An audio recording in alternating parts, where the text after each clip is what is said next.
Salut à toi public. Dans cet exercice, on va corriger un petit QCM histoire de savoir si tu as compris l'essentiel du cours. Donc première question, le noyau d'un atome de phosphore contient 15 protons et 16 neutrons. Son écriture conventionnelle est... Alors je te rappelle que l'écriture d'un élément, elle se fait comme ceci. Toujours à droite, on va mettre le symbole. En bas, à gauche, ça va être le numéro atomique, à savoir le nombre de protons. Et en haut, c'est le nombre de masses qui correspond au nombre de nucléons.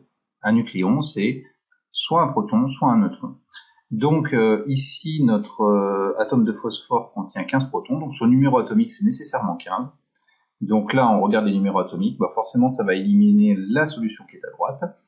Déterminons maintenant le nombre de nucléons. Donc 15 plus 16, on est à 31. Donc évidemment, l'atome qui correspond, l'élément qui correspond à la description, c'est celui-ci. Deux atomes isotopes. Deux atomes isotopes, ben, ce sont deux éléments, deux mêmes éléments qui n'ont pas le même nombre de neutrons.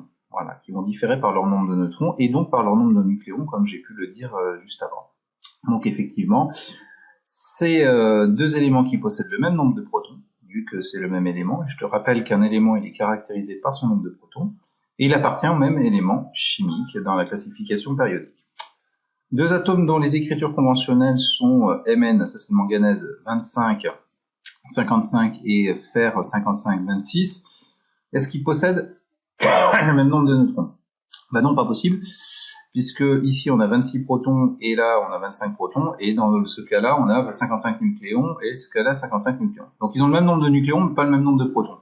Donc ça veut nécessairement dire qu'ils ne peuvent pas avoir le même nombre de neutrons, puisque un nucléon c'est soit un proton soit un neutron.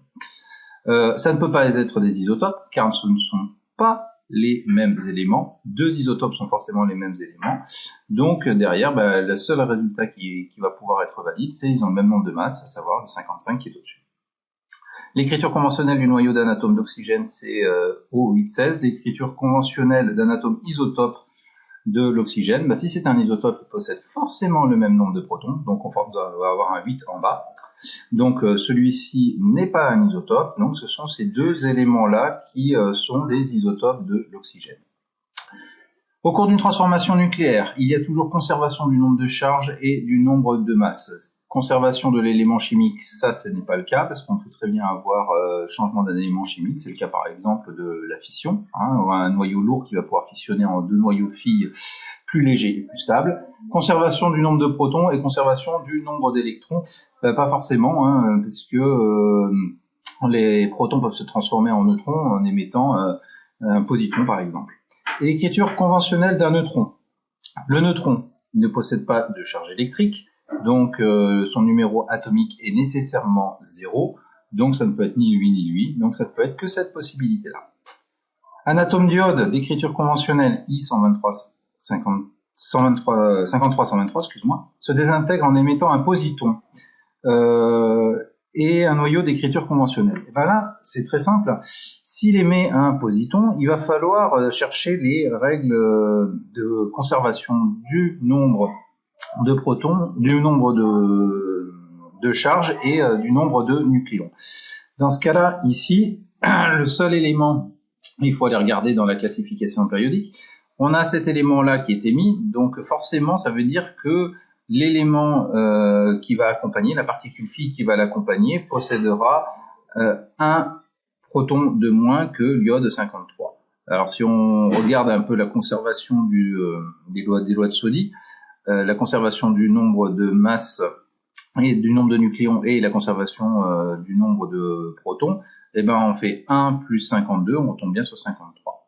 Le potassium 40 est radioactif, son équation de désintégration peut s'écrire K4019. Alors on regarde si sur chacune de ces équations, il y a conservation, si les lois de conservation sont vérifiées. Là on fait 20 moins 1, ça nous fait bien 19. 0 plus 40, ça nous donne bien 40. Donc celle-ci c'est une candidate possible. 40, alors ici 20, non, ça colle pas, parce que 20 plus 0 ne nous donne pas 19 et 40 plus 1 ne nous donne pas 40. Donc on est à 41 en haut. Ici, de ce côté-là, on a 1 plus 20 qui ne nous donne pas 19. Donc la seule solution possible, c'est celle-ci pour la désintégration du potassium 40. Un noyau de polonium se scinde en deux noyaux d'écriture conventionnelle, HE et PB. L'écriture conventionnelle de ce noyau de polonium, alors déjà tu peux aller regarder dans la classification périodique pour son symbole. Maintenant on va chercher avec les lois de conservation finalement le nombre de nucléons et le nombre de charges. 82 plus 2 ça nous donne 84, donc ces deux candidats là sont possibles. 206 plus 4 ça nous donne 210, qui nous laisse comme seule et unique possibilité le polonium 84-210. Voilà, celui-ci. Une solution de diode se sublime facilement. Alors la sublimation, c'est le passage de l'état solide à l'état gazeux. Des vapeurs violettes de I2 apparaissent dans cette transformation. Alors on a soit une transformation physique, soit ça se modélise par I2 solide se transforme en I2 gazeux. Je te rappelle, le petit S entre parenthèses veut dire solide et le petit G entre parenthèses veut dire gazeux. C'est une transformation chimique. Alors dans ce cas-là, la seule possibilité, on a une transformation physique. C'est un changement d'état. Et cette réaction se modélise par l'équation qui est ici. On est sur de la sublimation, passage de l'état solide à l'état gazeux. Donc ces deux réponses-là sont valides. Ok, la suite. La réaction d'équation Li plus H2O donne Li plus un demi de H2 plus HO- se modélise une transformation nucléaire. Donc là, c'est pas le cas parce qu'effectivement, on voit pas qu'on a touché au noyau. Traduit la conservation des éléments chimiques et de la charge. Ça, c'est toujours le cas dans une transformation chimique. C'est le cas ici, ce qui est écrit ici. C'est une transformation chimique. Modélise une transformation physique du lithium. On n'est pas sur une transition de phase entre le solide et le liquide ou le liquide et le gaz ou du solide au gaz. Donc cette affirmation-là n'est pas valide non plus. Au cours d'une transformation, l'uranium donne de l'hélium et du thorium. Cette transformation, là, on n'a pas conservation des éléments. Hein. C'est l'élément uranium qui va se transformer lors d'une désintégration alpha. Hein. Donc, on est bien sur une transformation du noyau et donc une transformation nucléaire.